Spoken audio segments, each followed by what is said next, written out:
சில சமகால நிகழ்வுகளை பற்றி சொல்ல வேண்டியிருக்கிறது. அதில் முக்கியமான விஷயம் என்ன என்று சொன்னால், இப்ப பீகாரில் நடந்த மாநில சட்டமன்ற பொதுத் தேர்தல், அதுல பிஜேபி நிதிஷ்குமாருடைய அந்த கூட்டணி வெற்றி பெற்றிருக்கிறார்கள் என்கிற ஒரு செய்தி வருகிறது. இப்ப பீகார் தேர்தலை பொறுத்த வரைக்கும் இந்த பீகார் மக்கள்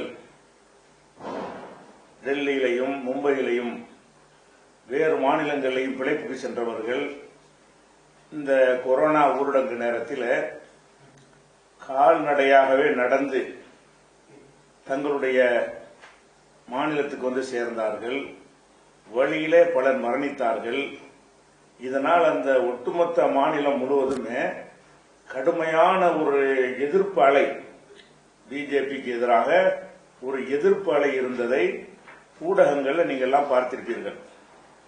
அந்த எதிர்ப்பு அலை எப்படி இருந்தது என்று சொன்னால், பிஜேபியுடைய வேட்பாளர்கள் தலைவர்கள் பிரச்சாரம் செய்ய போகும் பொழுது சுற்றி வளைத்து பெண்கள் குழுமி நின்று விரட்டி அடிக்கக்கூடிய அளவுக்கு அந்த எதிர்ப்பு கோபம் எல்லாம் இருந்ததை நீங்கள் பார்த்தீர்கள்.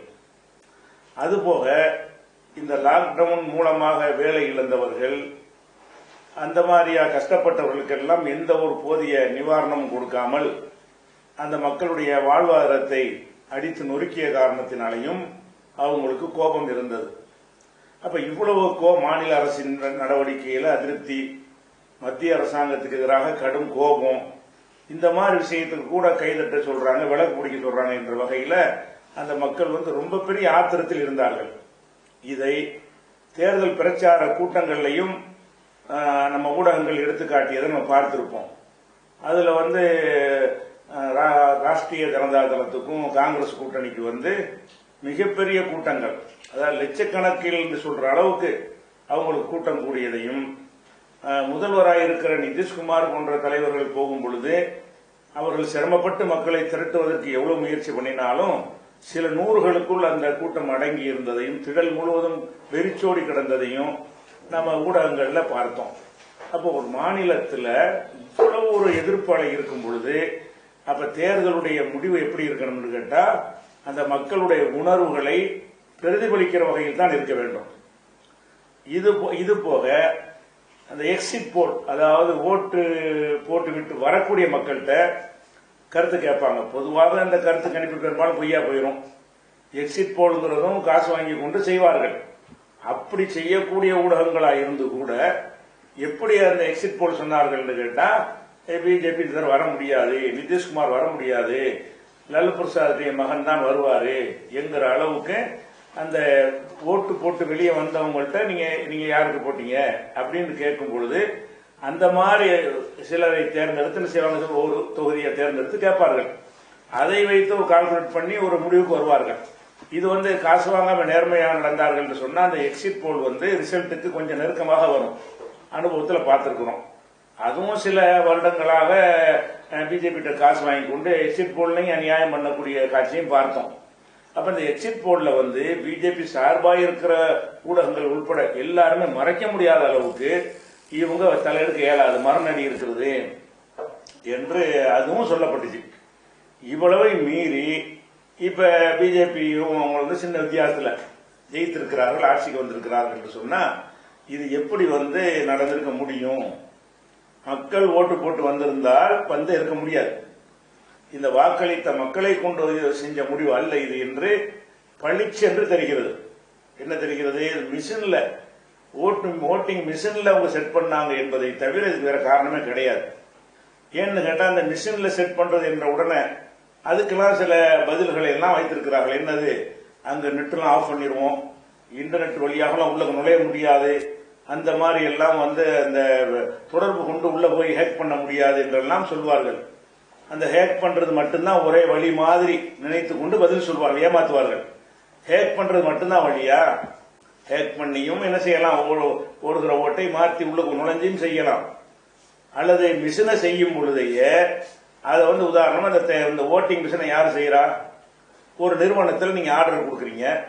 அந்த நிறுவனத்தில் தேர்தல் கமிஷன் ஆர்டர் கொடுத்த உடனே அந்த ஆளுங்கட்சியை சேர்ந்தவர்கள் அந்த நிறுவனத்தில் பேரம் பேசி அந்த நிர்வகணத்துல விலை பேசி என்ன செய்யலாம், நீ வந்து இந்த ஓட்டிங் மிஷின்ல இந்த மாதிரி செய்யி என்ன ஆர்டர் கொடுக்குற அரசாங்கம் தான் கொடுக்குறான்.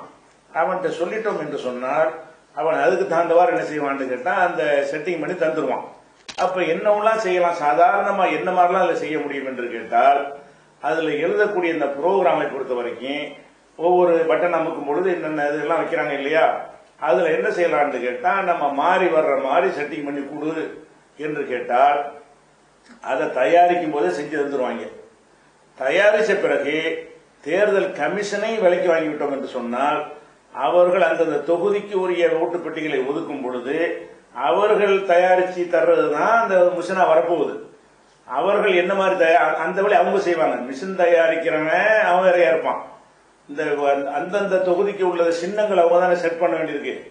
அந்த சின்னங்கள் வேட்பாளர் பெயர்கள்லாம் செட் பண்ணும் பொழுது தேர்தல் கமிஷனை வந்து விலைக்கு வாங்கிவிட்டால் என்ன செய்ய முடியும், அந்த தேர்தல் கமிஷன் வந்து தனக்கு வேண்டியவாறு பிஜேபியுடைய அந்த பட்டனுக்கு வந்து போட்டு 10 அழுத்தினா 12 உழுவணும் என்று செய்யலாம். அப்படிலாம் செஞ்சதுனாலதான் பதிவான ஓட்டுகளை சில தேர்தல் போன பாராளுமன்ற தேர்தலில் பதிவான ஓட்டுகளை விட கூடுதல் ஓட்டுகள் வச்சு கூட்டி பார்க்கும்போது ஒரு 1000 ஓட்டு பதிவாச்சுன்னு சொன்னா பிஜேபி காங்கிரஸ் வாங்கின ஓட்டை கூட்டணும்னு சொன்னா 1200 வருது போன பார்லிமெண்ட் தேர்தலில். அது 1000 பேர் தான் ஓட்டு போட்டு 1200 எப்படி வருது? அவர்கள் எந்த கட்சியை அவங்க தேர்தல் கமிஷன் வந்து உதவி செய்ய நினைக்கிறார்களோ அந்த சின்னத்தில் அழுத்தும் பொழுது 10க்கு 2 கூடணும் ஒரு ப்ரோக்ராம் பண்ணி வச்சுக்கிட்டா 10வது அமைக்கும் போது 11-12 சேர்த்துக்கணும். ஏதோ ஒரு கணக்கு, உதாரணத்துக்கு 10க்கு 12ங்கிறது ஏதோ ஒரு கணக்கில் கூட்டினதுனாலதான் பதிவான வாக்குகளை விட 2 கட்சியும் அனைத்து கட்சிகளும் வாங்கிய ஓட்டுகள் பல தொகுதிகளில் அதிகமாக இருந்ததை சென்ற நாடாளுமன்ற தேர்தலில் வெளிப்பட்டு அது நீதிமன்றத்தில் வழக்காக நிலுவையில் இருக்கிறது. நீதிமன்றத்தை விலைக்கு வாங்கிட்டதுனால அதுக்கு இப்ப தீர்ப்பு வராது. அப்ப என்ன இதுல பிரச்சனைன்னு கேட்டா நல்லா செட்டிங் பண்றாங்க என்பது நல்லா தெரிகிறது. இப்ப மோடிக்கு எந்த விதமான சப்போர்ட் ஆதரவு இல்லை, மக்கள் வெறுத்து ஒதுக்குற ஒரு தலைவரா இருக்கிறாரு. அவர் ஏதாவது மன் கி பாத் வந்தாருன்னு சொன்னா டிஸ்லைக் பண்ணி விடுறாங்க, லட்சக்கணக்கில் ஓடுது அது பாட்டுக்கு. நாங்கள் விரும்பாதவர்கள் சொல்லி உட்காந்து மெனக்கெட்டு போய் அதை போய் பண்றான். எவ்வளவு வெறுப்பு இருக்கும். நாட்டின் விருத ஒரு உரையாற்றாரு, அந்த உரையை போய் பார்த்து என்ன செய்யறான், அதுல யூடியூப்ல வந்து லைக் பண்றது டிஸ்லைக் பண்றது வச்சிருப்பாங்க. இதை விரும்புகிறேன் விரும்பவில்லை என்று விரும்பவில்லை நம்பிக்கை விடுறாங்க மூணு பேரும். கடைசியில இந்த பிஜேபியுடைய இணை அந்த சேனல் என்ன பண்ணிட்டாங்கன்னா அந்த லைக் டிஸ்லைக் பட்டன் நீக்கி விட்டாங்க, அதை வந்து ஹைட் பண்ணி விட்டாங்க, யாரும் பண்ணக்கூடாதுன்னு சொல்லி. அவ்வளவுக்கு தான் மக்களுடைய கொந்தளிப்பு கோபம் எல்லாம் இருக்கிற ஒரு காட்சியை பார்க்கிறோம். அப்ப இதன்படி தானே தேர்தல் ரிசல்ட் வரணும். அப்ப இது நல்ல கள்ளத்தனம் பண்ணுகிறார்கள் என்பது பல காரணங்களை கொண்டு நிரூபணமாகி இருக்கிறது. அதுபோக இந்த சில ஓட்டு பெட்டிகளை வந்து இதே பீகார் இந்த தேர்தலிலேயே பல இடங்கள்ல திறந்த நிலையில் இருந்து அதை கொண்டு வந்து காட்டுறாங்க. தேர்தல் கமிஷன்ல இருந்து ஓட்டு பெட்டியை கொண்டு ஒரு சாவடியில் வைக்கும் பொழுது அந்த ஏஜென்ட்கள் முன்னாடி தான் சீலை உடைச்சு என்ன செய்யணும், இதுல ஒண்ணு வைக்கலன்னு சொல்லி இடையில விட செஞ்சிடக்கூடாதுல்ல.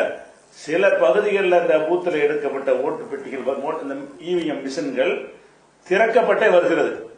திறந்தவன் யாரு, எதுக்கு திறந்தான், திறந்தவன் என்ன வேலையை செஞ்சான், அதுல உள்ள சிப்பை ஒரிட்டு வேற ஒரு சிப்பை மாட்டினா பெரிய விஷயம் கிடையாது. அதுல என்ன செஞ்சிருக்காங்கன்னு தெரிந்து கொண்டு அதே மாதிரி தயாரிச்சுட்டு வந்து 5 நிமிஷத்துல மாத்தி வச்சு போடலாம், பெரிய விஷயம் கிடையாது. அப்ப ஏன் திறந்து கிடக்குது? அது அங்கங்க ஏஜென்ட்கள் வந்து பிரச்சனையை கிளப்பினா கூட அதிகாரி சொல்வதை இறுதி முடிவு. அதிகாரி யாரு, விலைக்கு வாங்கின ஒரு அடிமை. அப்ப விலைக்கு வாங்கின அடிமை வந்து இதான் சரின்ட்டாருன்னா அது பஞ்சாயத்து முடிஞ்சு போச்சு. அப்ப இப்படி எல்லாம் செஞ்சு ஒரு நாட்டில் கட்டும் மக்களுடைய கோபத்துக்கு உரிய ஒரு ஆளு அவருடைய கட்சி வந்து நாடாளுமன்றத்தில் ஜெயிக்கிறது, சட்டசபையில் ஜெயிக்கிறது என்று சொன்னால் இது அதுக்கு முன்னாடி எல்லா வேலையும் செஞ்சிட்டாங்க. நீதிமன்றத்தை விலைக்கு வாங்கினது பல நிகழ்ச்சிகள் மூலமாக உங்களுக்கு தெரிகிறது. அந்த அளிச்ச தீர்ப்போட கையெழுத்து போட வக்கு இல்லாத நீதிபதிகளாக இருந்து கொண்டிருந்தார். பாபர் மசூதி தீர்ப்புல வந்து தீர்ப்பு வாசிக்கிறானோ கையெழுத்து போட வக்கு இல்லை. ஏன், அவனுக்கு வெக்கமா இருக்கிறது, இது நம்ம சட்டப்படி வழங்கலன்னு சொல்லி அதை விலைக்கு வாங்கி தேர்தல் கமிஷனை விலைக்கு வாங்கி இதெல்லாம் செஞ்சுதான் இது வந்தது. இன்னும் சொல்ல போனால் கெஜ்ரிவால் தன்னுடைய டெல்லி சட்டசபையில அந்த ஓட்டிங் மிஷின்ல நேரடியாக சவாலுக்கு வந்து என்ன செய்யுது, தேர்தல் கமிஷன் வந்து அழைப்பு கொடுக்குது. என்ன அழைப்பு கொடுக்குது, அதுல எந்த ஒரு வெளியிலிருந்து ஹேக் பண்ண முடியும் நிரூபிக்க முடியுமா? ஹேக் பண்றது மட்டும்தான் ஒரு வழியா? ஹேக்கும் பண்ணலாம். அந்த கம்ப்யூட்டரை வந்து நீங்கள் வந்து வெளியில இருந்து வந்து ஹேக் பண்ணவும் செய்யலாம். இந்த கம்ப்யூட்டருக்குள்ள ப்ரோக்ராம் பண்ணும் பொழுது நம்ம வந்து உதாரணமா வந்து டைப் பண்றோம், ஏன்னு தான் டைப் பண்றோம். தமிழ் கீபோர்டா இருந்து ஆனான்னு இப்படி வருது. நம்ம செட்டிங் பண்றது அதையே மலையாளத்துக்கு மாத்திக்கிட்டோம்னா அதே ஏ தான் அடிக்கிறோம். ஏங்கிறது ஆனாவையும் காட்டும், ஏயையும் காட்டும், மலையாளத்தில் உள்ள எழுத்தையும் காட்டும், அலிஃபையும் காட்டும், எந்த ஒரு எழுத்தை வேணாலும் காட்டும்னா அதுவா காட்டுதா? நம்ம செஞ்சா காட்டும். அந்த மாதிரி தயார் பண்ணோம்னா அது காட்டிவிடும். அப்ப என்ன வேண்டாலும் இந்த எலக்ட்ரானிக் கருவிகள்ல நம்ம விரும்பின விதமாவெல்லாம் செய்யலாம். செய்யவே இல்லைன்னு வச்சுக்கிறோங்க. செய்ய முடியும் என்றால் அது நாட்டில் இருக்கலாமா? அது செய்ய முடியுமா முடியாதா? மிஷின்ல என்ன வேண்டாலும் செய்ய இயலுமா இயலாது? அதை மட்டும் கேளுங்க. அப்ப நான் ஹேக் பண்றதுங்கிற டாபிக் ரொம்ப குறைவு தான். ஏன்னா கிராமங்களில் கொண்டு ஓட்டு மிஷினை வச்சு அதுல இன்டர்நெட் சிம் கார்டெல்லாம் போட்டு அப்படி போய் நுழைஞ்சி உள்ள போய் அப்படி பண்றதுங்கிறது சாத்தியம் இல்லை. அதைத்தான் சவால் விடுறாங்க தேர்தல் கமிஷன். அதே நேரத்தில் நாங்க நிரூபிக்கிறோம்னு சில தொழில்நுட்ப வல்லுநர்கள் கூப்பிடும் பொழுது தேர்தல் கமிஷன் பின்வாங்கி விட்டார்கள். அவர்கள் மீது வழக்கு போட்டார்கள். தேர்தல் கமிஷனுடைய இதை கொச்சப்படுத்திட்டாங்க. வழக்கு போடுறது உன்னுடைய வேலையா, நிரூபிக்கிற வேலையா? சந்தேகம் வந்துருச்சுல. எது சந்தேகத்துக்குரியதா இருந்தாலும் தேர்தல் கமிஷன் சந்தேகத்துக்குரியதா இருக்கலாமா? இருக்கக்கூடாது. அப்ப என்னன்னா ஒரு தேர்தல் மிஷினை தயாரிக்கும் பொழுது நம்ம எப்படி வேண்டாலும் தயாரிக்கலாம். உதாரணமா ஒரு 1000 ஓட்டுன்னு உதாரணத்துக்கு வச்சுக்கிறோங்க. 1000 ஓட்டு இருக்கிறது. 1000 ஓட்டுல காங்கிரஸ் போட்டியிடுது, பிஜேபி போட்டியிடுது, அல்லது அந்த பகுதியில் உள்ள வேற சுயேட்சைகள் போட்டி இருக்கிறாங்க, 10 சுயேட்சை போட்டிடுறாங்க. இப்படி போடும் பொழுது நம்ம குறிப்பா எய்ம் வச்சுக்கலாம். எதை? இப்ப காங்கிரஸ் அவன் தான் பலத்த போட்டியாளர், மற்றவனுக்கு உழுவு அப்படி விழுந்துட்டு போகுது. 2 வேட்பாளர் தவிர மீது ஒரு 10 பேர் போட்டிடுவான். அவனுக்கு உழுவுற எந்த வேலையும் செய்ய தேவையில்லை. ஏன்னா 100 வாங்குவான், 200 வாங்குவான். அதை பத்தி கண்டுக்கிற தேவையில்லை. ஒன்னு என்ன செய்யலாம்னு கேட்டா, காங்கிரஸ் உடைய ஓட்டு உழுவுதுல அந்த பட்டன்ல மட்டும் என்ன செய்யலாம்னு கேட்டா, காங்கிரஸ்ல செய்யும் போது ஒரு தடவை அமுக்குனா 1 கவுண்ட் ஆகணும், 2வது அமுக்குனா 2ன்னு காட்டணும், 5வது அமுக்கும் போது 6ன்னு காட்டுற மாதிரி செட் பண்ண முடியும். 5 அமுக்குனா 6ஆம் நம்பர் 6ன்னு காட்டுற மாதிரி ஒரு 5க்கு 1 செய்ய முடியுமா முடியாதா? 1 அமுக்குனா 2 வர்ற மாதிரி நம்ம தானே எழுதுறோம் கோடிங்கு. அப்படி செஞ்சார்களே ஆனால் காங்கிரசுக்கு எழுதின 10 ஓட்டு வரும் பொழுது 10வது 9வது அழுத்தும் போது 9, 10வது அழுத்தும் போது 9. அது கணக்குல வராம அப்படின்னு செஞ்சுக்கலாம். அவனுக்கு வர்ற ஓட்டை கூடுற மாதிரியும் செய்யலாம். அப்ப காங்கிரசுக்கு காங்கிரஸ் உதாரணத்துக்கு தான் ஒரு எதிர்கட்சி எது அடுத்த நிலையில் இருக்கிறதோ அந்த கட்சிக்குள்ள ஒரு ஓட்டுகள்ல 10க்கு 1 குறைஞ்சால் லட்சக்கணக்கான ஓட்டுகள் இருக்கிற ஒரு தொகுதியில் என்னவாயிரம், அவங்க 1000 ஓட்டு 2000 ஓட்டுல வித்தியாசம் வரும் பொழுது அவங்க தோத்து ஜெயிச்சிருவாங்க. இப்படியும் செய்ய முடியும். அல்லது என்ன செய்யலாம்னு கேட்டா, எவன் ஜெயிக்க நினைக்கிறோமோ அவனுடைய ஓட்டுகளை வேணுங்கிற விரும்பின தகுதியில ரொம்ப அடிபட்டு கிடக்கிறான்னு எந்திரிக்க முடியாதுன்னா அதுல என்ன செய்வாங்கன்னா 10க்கு 5 கூட்டி விட்டுருவாங்க, 15 கொடுக்குற மாதிரி.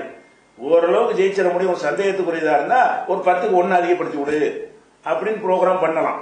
அப்படி ப்ரோக்ராம் பண்ணி கொண்டாந்து அந்த மிஷின் வச்சார்களே ஆனால் அப்ப 10 ஓட்டு விடும்போது 15ன்னு காட்டாது உள்ளுக்குள்ள. அப்ப காட்டாது.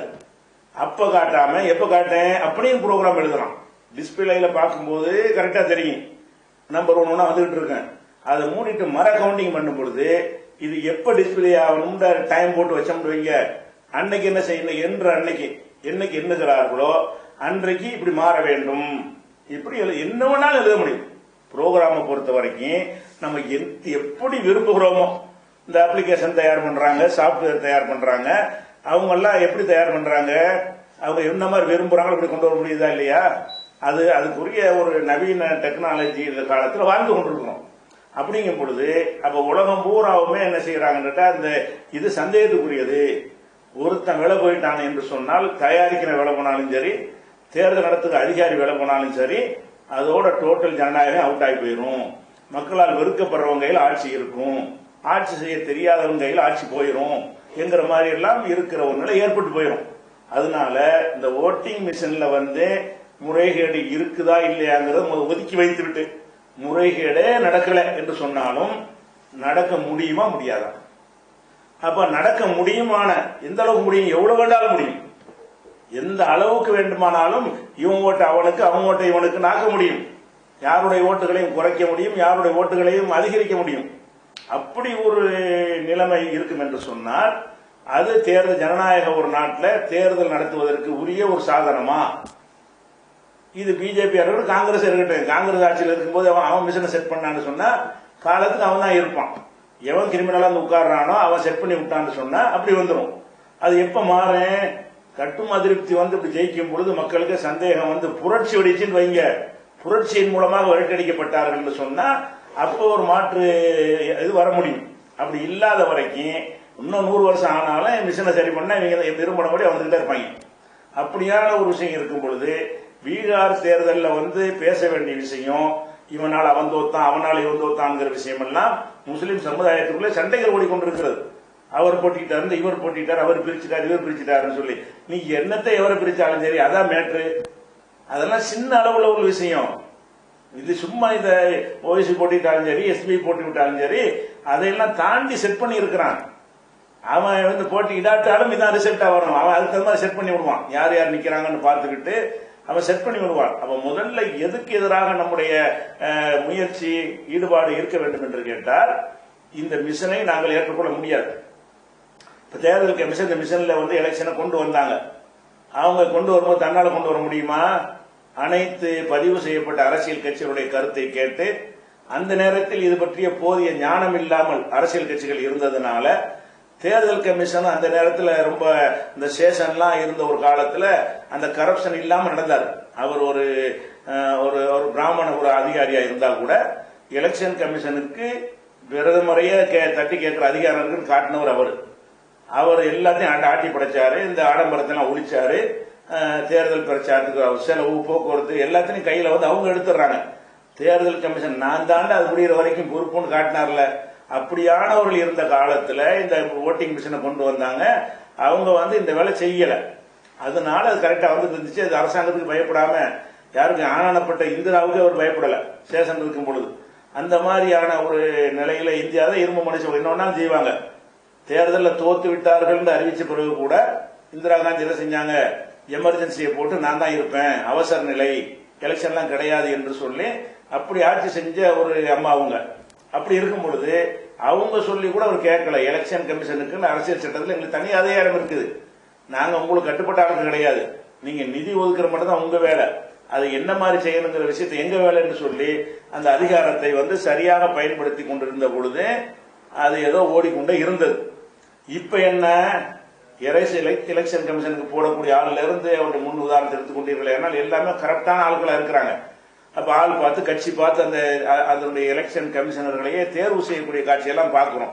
இதையெல்லாம் வச்சு பார்க்கக்கூடிய நேரத்தில் இது இந்த மாதிரி ஒன்று ஒரு நாட்டில் இருப்பது நல்லது இல்லை. மேலை நாடுகள்ல முன்னேறிய வளர்ந்த நாடுகள், நம்மெல்லாம் வளர்ந்த நாடு இல்லை, வளர்வதற்கு முயற்சி பண்ணிட்டு இருக்கக்கூடிய ஒரு நாடுகள், வளர்ச்சி அடைந்த ஒரு நாடுகள், பணக்கார நாடுகள், அதாவது கருத்து சுதந்திரத்தை அதிகமாக வழங்கிய நாடுகள், ஆயுத உற்பத்திகளையும் மற்ற தொழில்நுட்பங்களையும் ரொம்ப மிஞ்சி இருக்கக்கூடிய நாடுகள் இருக்கு இல்லையா, அந்த நாடுகள்ல எங்கேயாவது இந்த மிஷின்ல எலெக்ஷன் நடத்துறாங்களா? அவங்களுக்கு இந்த மிஷின் செய்யறது பெரிய கஷ்டமா? உங்களை விட அதிக டெக்னாலஜி வச்சு என்ன செய்வான், அதுல மிஷின் அமுக்கும் போதே விரல் ரேகையிலிருந்து கன்ற வரைக்கும் எடுத்து கரெக்டா செய்ய முடியும். அப்படி செய்யக்கூடியவங்க கூட அவன் நினைக்கிறான்னு கேட்டா, இது மிஷின்ல கொண்டு வந்தால் அந்த மிஷின்ல அவன் உள்ள என்ன செஞ்சிருக்கான் எனக்கு என்ன தெரியும், எனக்கு இலையும் தாமரையும் அந்த சின்னமும் சைக்கிளும் யானையும் தான் எனக்கு தெரியும், உள்ளுக்குள்ள உள்ள எனக்கு என்ன தெரியும், வேட்பாளர் பேர் எனக்கு தெரியும். அந்த மிஷின்ல உள்ளது இவ்வளவுதான் இருக்குது, வெளியே உள்ளது உள்ளவன் என்ன பண்ணிருக்கிறான், இது அழுத்தினா இது என்ன என்ன வரும். அப்ப பட்டனை அழுத்துறதுக்கு என்ன வரணுங்கிற வித்தியாசம் இருக்கு. பட்டன் இருக்குது, ஒரு பட்டனை போடுறீங்க ஃபேனு சுத்துது, ஒரு பட்டனை போட்டா லைட் எரியுது, ஒரு பட்டனை போட்டீங்கன்னா தீப்பத்தி எரியுது. அப்ப அது மாதிரி தான் இது, நீ என்னத்தை உள்ள செஞ்சு வச்சிருக்கிற அதுதான் அந்த பட்டனுக்கு வேலையாகும். அப்ப அந்த மாதிரியான ஒரு விஷயமா இருக்கும் பொழுது உலக நாடுகள் ஏற்றுக்கிறவே இல்லை. இந்த மிஷின்ல எலெக்ஷன் என்பது சரியா வராது. பேப்பர்ல அவங்க நான் ஒரு வாக்கு சீட்டை கொடு, அவன் அடையாளத்தையை கொண்டு வா, அதை செக் பண்ண அப்படி போடும் பொழுது அதுலயும் 1-2 பேர் என்ன செய்வான்னு கேட்டா செத்து போனவன்லாம் ஓட்டு போட்டதெல்லாம் இருக்கு நம்ம நாட்டில். செத்தவனை எந்த செய்வான் எழுதிட்டு வந்து கள்ள ஓட்டு போடுவாங்க. அதெல்லாம் வந்து வாக்கு சீட்டில் நடத்தும் பொழுது அது இருக்க வாய்ப்பு இருக்கிறது. அது போக சில இடங்கள்ல என்ன செய்வாங்கன்னு கேட்டா அந்த ஏஜென்ட்களை விலைக்கு வாங்கிடுவாங்க. பூத் ஏஜென்ட் இருப்பான், பூத் ஏஜென்ட் காங்கிரஸ்காரர் இருப்பான், பிஜேபிக்காரர் இருப்பான், திமுக காரர் இருப்பான்னு வைங்களேன். யாரும் கொஞ்சம் வலுவா இருக்கிறான் அவன் என்ன செய்வான்னு கேட்டா அந்த 2 பூத் ஏஜென்ட் காசை கொடுத்து நாங்க இஷ்டத்துக்கு போட்டு விட்டுறோம் கண்டுக்கிறாத அப்படின்னு சொல்லி ஒரு 200 ஓட்டு அதிகமா போட்டு விட்டுருவான் சில பூத்துகள்ல. இப்படி ஒரு அந்த அதிகாரியும் சரி கட்டிட்டாங்கன்னு சொன்னா எல்லா ஏஜென்ட் ஒத்துக்கிட்டான்னு சொன்னா அந்த கல்லைகளை பார்க்க முடியும். அதுகளெல்லாம் பெரிய தலையெழுத்த மாற்றுகிற அளவுக்கு விபரீதமா போய் முடியாது. ஒரு ஒட்டுமொத்த ஒரு தொகுதியில ஒரு 2000 ஓட்டு 3000 ஓட்டு அளவு கள்ள ஓட்டுகள் இருக்கும். அது ஒருத்தனை 2 ஓட்டு போடுறதெல்லாம் இருக்கும். ஏன்னு கேட்டா அந்த ஓட்டு சீட்ல போடும் பொழுது அது அப்படித்தான் வரும். அது மாதிரி முறைகேடு வர்றதை வச்சுதான் இங்க கொண்டு வந்தாங்க. ஆனால் அதை மிஞ்சுகிற வகையில், பல 100 மடங்கு மிஞ்சுகிற வகையில் இதுல மோசடி செய்ய முடியுமே. அப்ப இதை உணர்ந்து உலக நாடுகள்லாம் என்ன செய்யறாங்க? அமெரிக்கா கூட இப்ப தேர்தல் 20 நாள் ஆச்சு ரிசல்ட் வருவதற்கு. அவ்வளவு தாமதம் வந்ததுக்கு காரணம் என்னன்னா, பேப்பர் உட்காந்து எண்ணிட்டு இருந்தனாலதான்.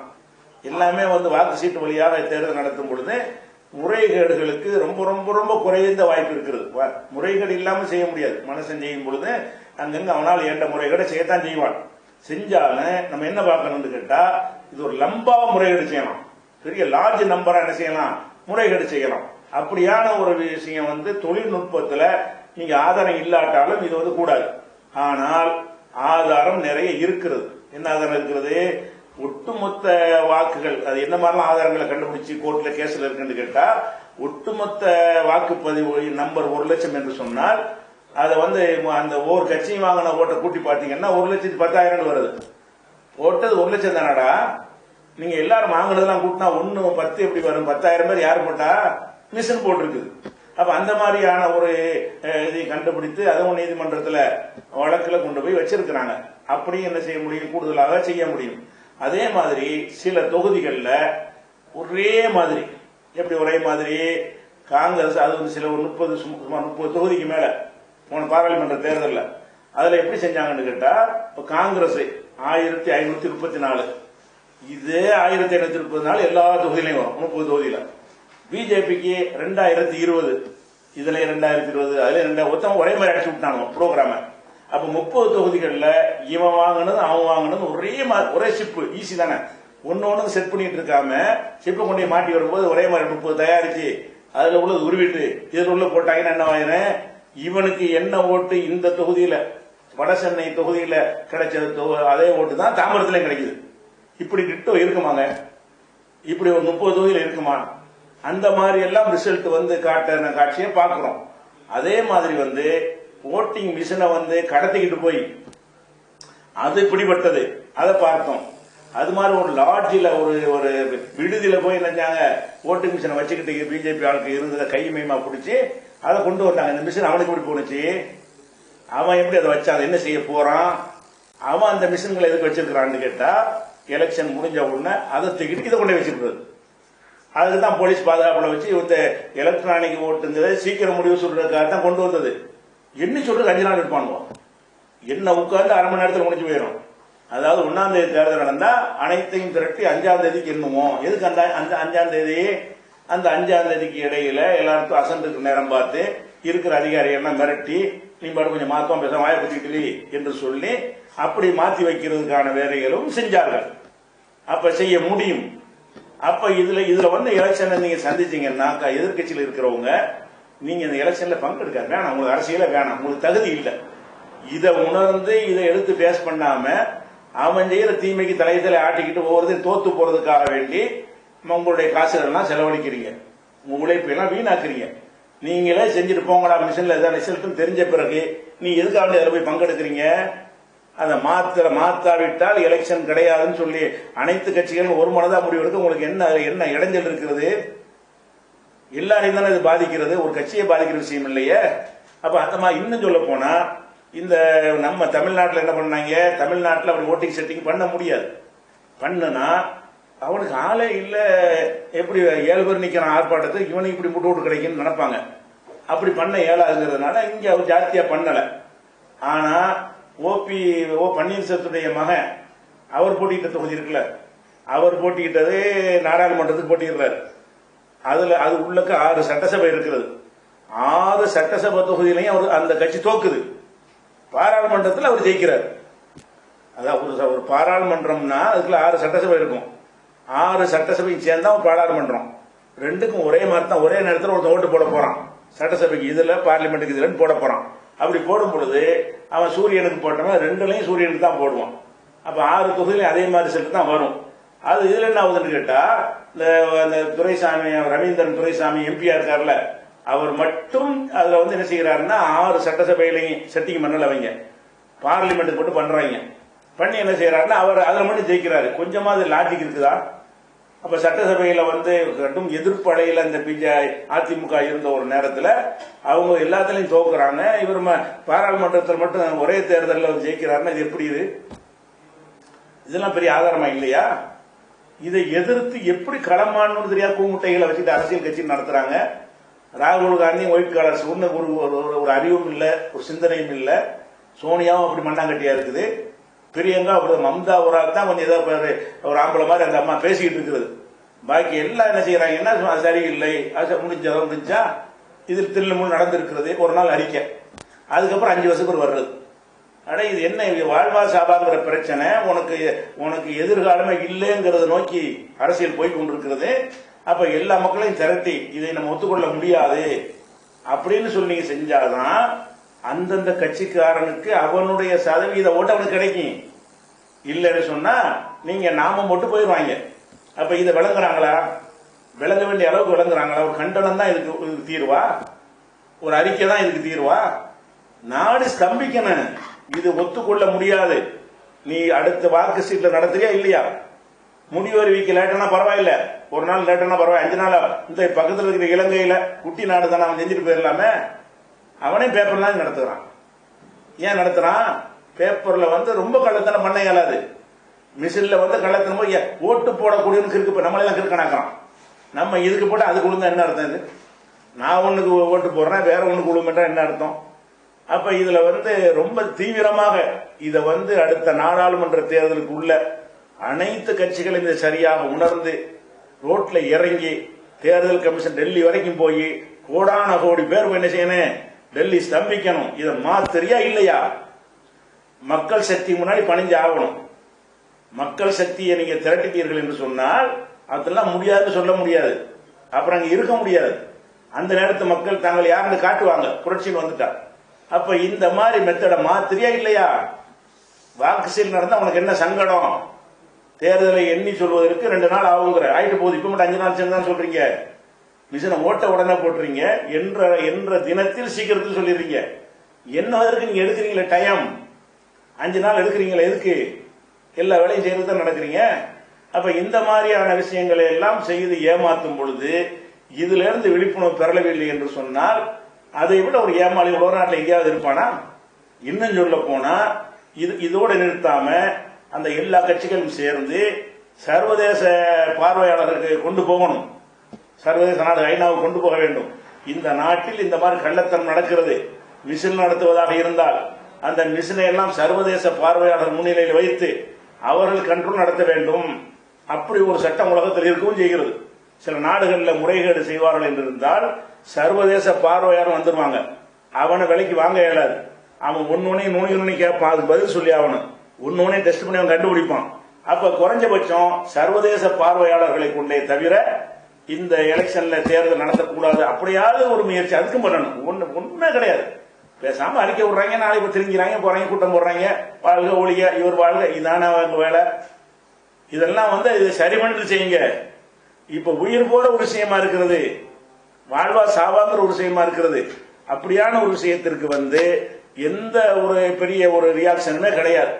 கண்டிக்கிறவர்கள்லாம் கண்டிக்கும் அளவுக்கு கண்டிக்கவே இல்லை. 1% கூட கண்டிக்கவில்லை. 1%, 1% கூட இதற்கு எதிராக களமாடவில்லை. அப்ப இதை வந்து எல்லா அரசியல் கட்சிகளுக்கும் என்ன செய்யணும்? என்னத்தை கொண்டு 3 வருஷமா சொல்லிட்டு தான் இருக்கிறோம். அது செவடங்காதல ஒரு சங்கு மாதிரி தான் போகிறது. அப்படி போய் சென்றடைஞ்சாலும் இந்த காதல வாங்கிட்டு அந்த காதல விட்டு போயிடுறாங்க. சும்மா வந்து விபத்துல செத்தா வீட்டில் போய் பார்வையிட கஞ்சி குடிக்கிறது. ராகுலுடைய அரசியல் என்னது? இது அரசியல். இதுவும் செய்யுங்க, எல்லாரும் செய்யற மாதிரி. விபத்துல இறந்து போனாலும் போய் அவங்க வீட்டில் சோறு திங்கிறது. கற்பழிக்கப்பட்ட பெண் வீட்டில் போய் என்ன செய்யறது? அவங்கள கட்டி பிடிச்சிட்டு அதுக்கு ஒரு போஸ்ட் கொடுக்கறது போல இதானா இது? இதை விட பெரிய விஷயம் நடந்துட்டு அதுக்கு என்னப்பா செய்யறீங்க? அதை திருத்துவதற்கு உங்களுடைய பங்கு என்ன? இதுக்கு வந்து எல்லா கட்சிகளும் சேர்ந்து நாட்டு மக்கள் அழைப்பு கொடுத்தால் கோடிக்கணக்கு அப்ப தெரியுமா இல்லையா மோடிக்கு ஆதரவுக்கா இல்லையான்னு சொல்லி இதை ஒழிச்சு கட்டுறதுக்கு நம்ம இதான் லட்சியம்னு சொல்லி இதற்காக வேண்டி கூட்டம் கூட்டி அனைத்து கட்சிகளை கூட்டம் முடிஞ்சால் எலெக்ஷன்ல கூட்டு சேர்வது கூட்டம் முடிந்தால் வரமாட்டான். இது எல்லாருடைய நன்மை விஷயம் கூப்பிடும் போது எல்லாரும் வருவான்.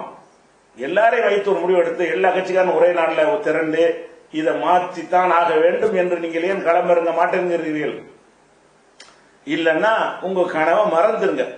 எம்எல்ஏ ஆசை, எம்பி ஆசை, இது எல்லாத்துக்கும் தமிழ்நாட்டில் நடக்க போகுது. தமிழ்நாட்டு தேர்தலையும் நீங்கள் நினைக்கிற அளவுக்கு தாமரை மலர்தான் சொல்லிட்டு இருக்க வேண்டியதான். அது பாட்டுக்கு வேற வழியிலிருந்து மலர போகிறது. அது மாதிரியான வேலைகள்லாம் செஞ்சு வச்சிருவாங்க. ஒரு அஞ்சாவது மலர்ற அளவுக்கு என்ன செய்வான், செட்டிங் பண்ணிடுவான். கூட்டணி வைக்கிற கட்சிகள் வந்து அதிகமான இடத்துல வர்ற மாதிரி செட்டிங் பண்ணிடுவான். ஸ்டாலின் கனவு கொண்டுட்டு இருக்க வேண்டியதான், நான் தான் முதல்வர்னு சொல்லி. மக்கள் ஓட்டு கணக்கில் அவர் தான் முதல்வர், அதில் மாற்று கருத்து இல்ல.